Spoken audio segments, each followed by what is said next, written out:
The Matrix is full of unanswered questions, given the purpose of the franchise is to make us question reality. But some questions do have answers within the lore, and for this reason, we created a series of videos where we tried to answer the questions sent by you, such as, why an EMP wasn't used inside Zion to destroy the Sentinels, or what happened after Neo touched the mirror. Welcome to Matrix Explained.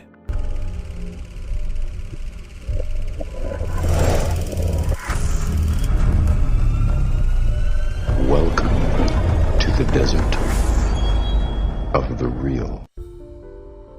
Today's first question comes from Terry Deschain Hodges. Someone else asked this question a while back, but it was never answered. What did the other Red Pill see when Neo started hallucinating before they found him in the real world? What did they see when he stuck his fingers in that mirror? What about after?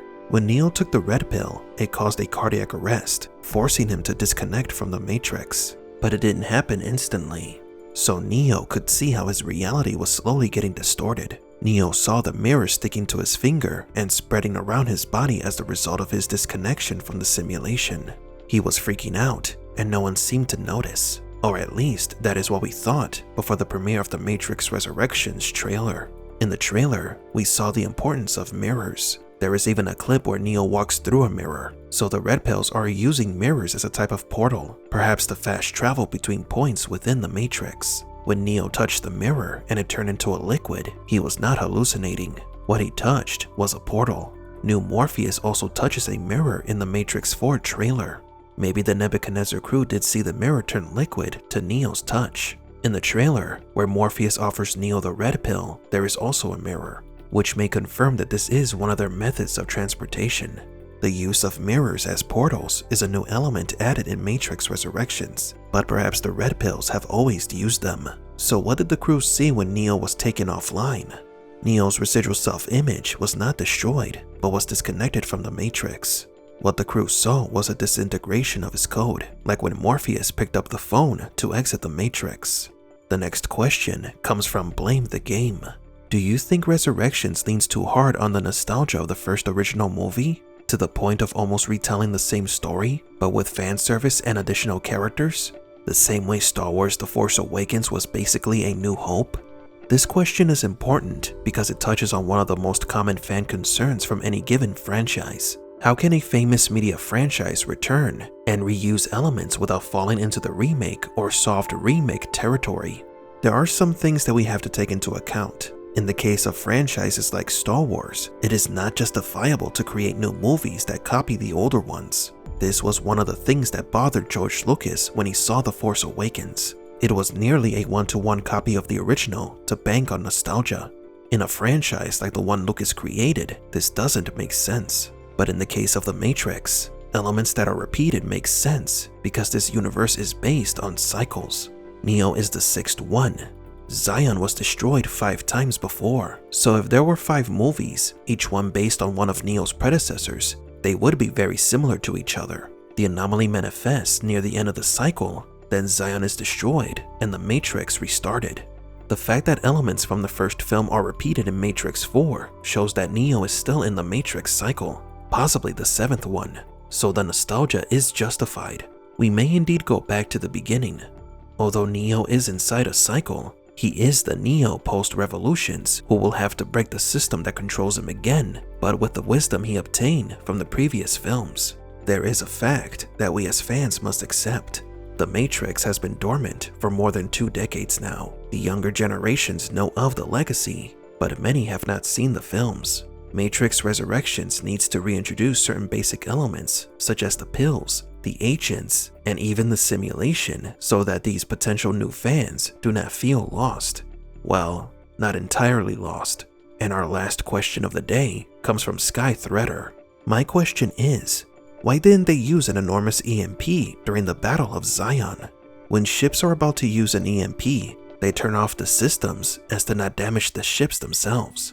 And any Red Pill connected to the Matrix from a ship must be out before using an EMP, or the connection is cut and they die.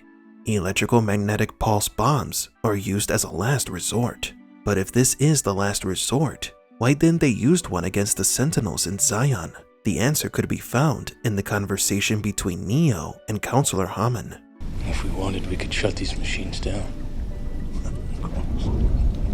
That's it. You hit it. That's control, isn't it? If we wanted, we could smash them to bits.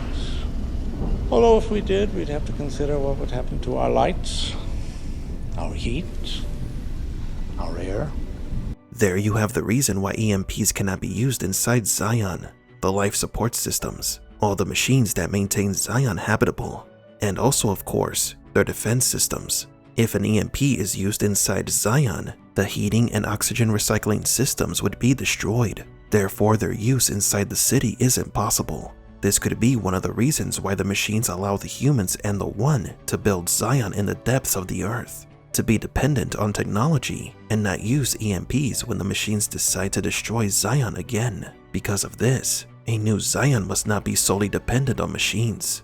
It has to be built somewhere that gives them everything they need to live, and have a security system that can be deactivated and reactivated when the need for an EMP arises.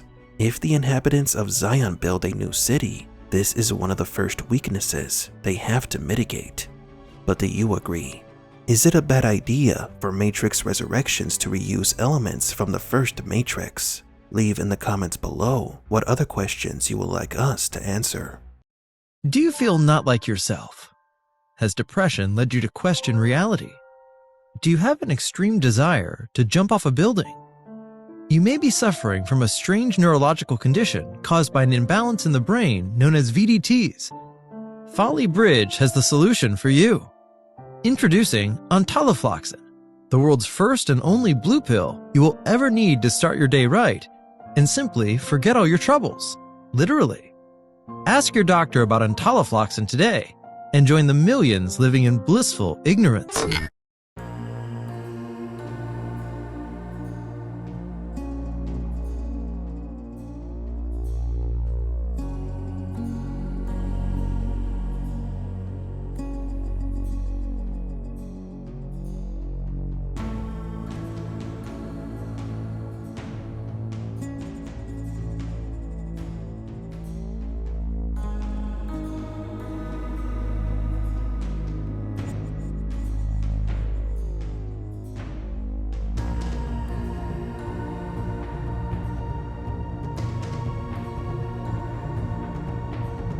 For Matrix Explained, please leave a like and subscribe.